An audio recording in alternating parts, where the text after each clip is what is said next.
Hi, everybody. Welcome to another toy of the day here at castorscorner.com. Thank you guys for joining us so much. We're really happy to have you guys here today. Like I said yesterday, we're going to wrap up our Mezco week here and take a look at the last Mezco that we have to review for now. Hopefully, there'll be more soon. We did an Instagram TV video when I first got this figure, but I kind of just popped it out of the box and had no idea what I was doing and really couldn't explain any of the accessories or anything. So I thought it deserved, like the lightsaber, it deserved a much better in-depth look. So we're going to take a look at KGBeast. So right out of the package, we got this guy. So it's got his symbol, kind of like his mask on there. And on the back of the package, it has everything that's included with him, which is his arm cannon, a handgun with an extra magazine and extra stick magazines. So you can give him a greater range of bullets, a hammer, a sickle, a long sledgehammer, a diamond dagger or something. I'll explain it later. Sword. It's kind of like a very rustic looking sword, like he made it himself. A few extra head portraits, an eye patch that would make Deadshot jealous. A bunch of different hands. I'm not going to pull out all the hands, I'm going to be honest with you.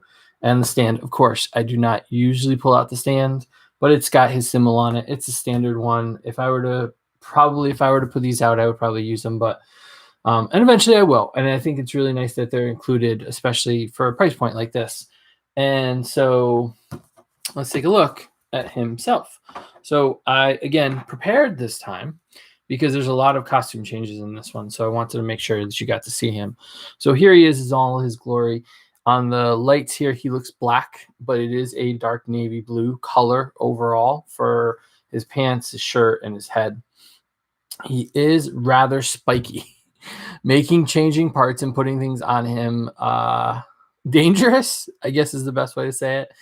He's got a decent amount of detail work in his boots, which is really nice. He's got the pouches here that are not openable. They're sewn shut, but they're padded. So it rounds it out so they don't look flat. So it almost like there's stuff in there. He's got a holster on this side for his handgun. He's got a magazine holder so he can hold those extra mags. He's got a lot of pouches on his belt, some shotgun shells, although he doesn't come with a shotgun. On this side of him, he has, for his arm cannon, he has a holder for the extra magazine for that.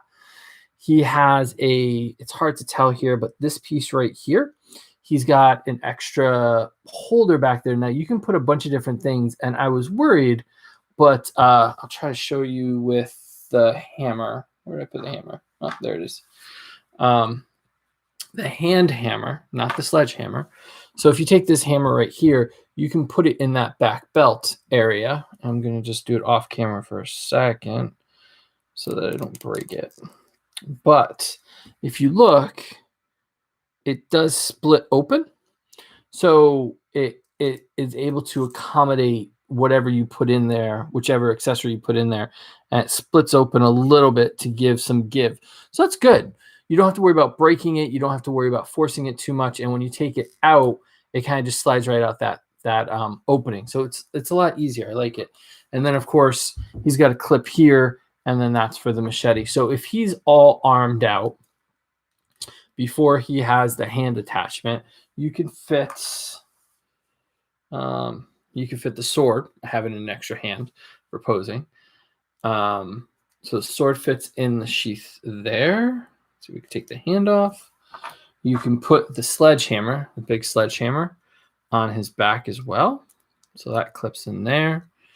You can put the little hammer in the back pocket there.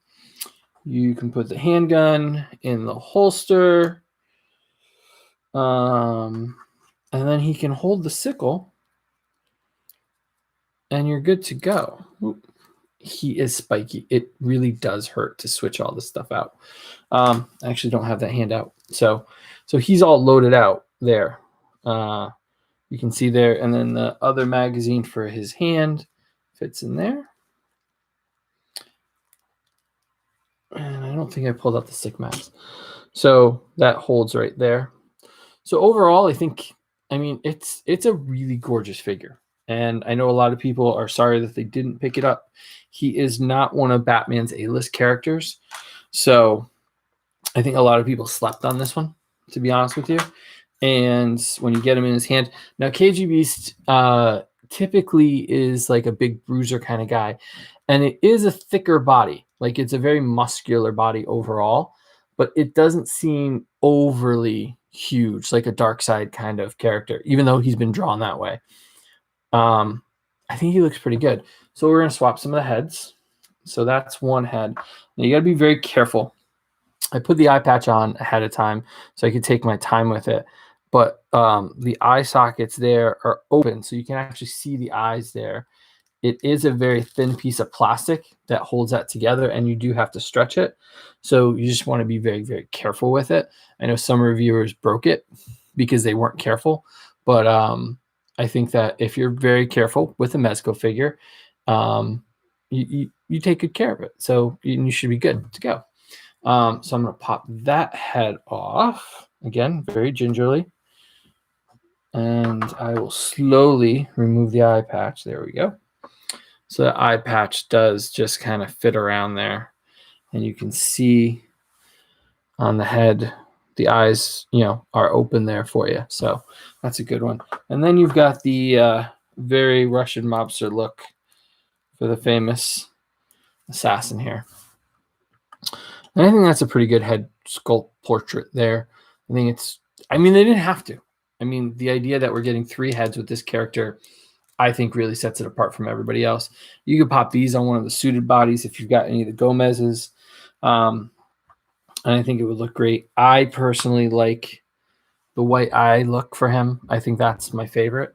Now, what's different about this figure and the other Mezcos is usually when you swap a hand, there's a peg that you pop in and out. This one is a little bit different because it gives you some options. So this fist, the left fist, pulls out, and it's got a big peg that you can pop out, and you can replace it with any of the weapons that have the big peg as well. So you can give him this dagger I told you I'd talk about later. So you can have the dagger as a hand. You can also switch it out for the hammer's still on his belt, and I just dropped the spiky part. So that spiky part around his wrist does fall off, does slide off, but it stays on pretty well when the hand's on there. When you've got these attachments, it slides a little bit, but it does fit pretty snugly. So I'm pretty happy with it. You could put those in. I don't think the sickle, I guess you could put the sickle in there. It does fit. But I think what everybody's going to be using it for is, again, it's a secondary peg. So you pull that out as well. So there's another one. And you put the hand cannon on there like that. And now you've got a more iconic looking look for him. It would have been interesting if they had put a rocket launch effect for this, for the cannon part, or I think it's drilled. Yeah, it's drilled. So you can take any of the smoke effects or bullet effects that you get from other characters, and it will fit in here. I don't know if the rocket effect would fit in there. And I don't know. None of the figures I have a launching grenade launcher. I didn't get the Punisher or anything. So I wonder if any of those would fit in there. And this magazine is, again, removable.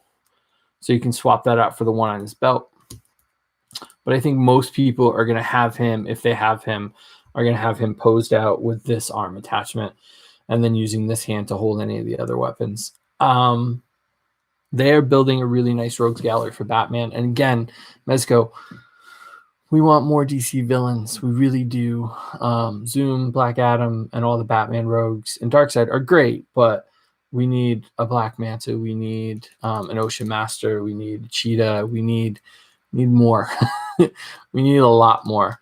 And looking forward to seeing, we're not going to see them at Toy Fair, which is so disappointing. It's my favorite weekend of the year for toys.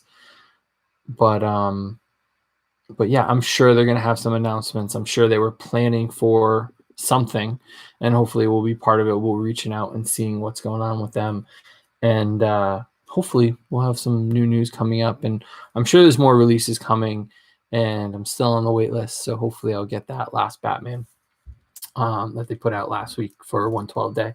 But yeah, so here's KGBeast. He's one of my favorites. I mean, I have a decent amount now, but he's a really impressive, aesthetically pleasing figure. There's a lot going on with him. He's a little bit dangerous, so be careful when you're changing other parts because you will prick yourself with all these spikes. And be very careful with the smaller parts. Of course, it's a Mezco. Why wouldn't you? They're so tiny. You have to be very careful with them so you don't break them. Otherwise, you break them. So thank you guys for watching. Tomorrow, we found some stuff today. Again, we've been having a good month. I'm not sure who's going to be up tomorrow, but we'll see. We got a big box coming from Big Bad next week, so we're going to have a lot to talk about. So thank you guys for watching, and we'll see you soon. See you tomorrow. Bye, guys.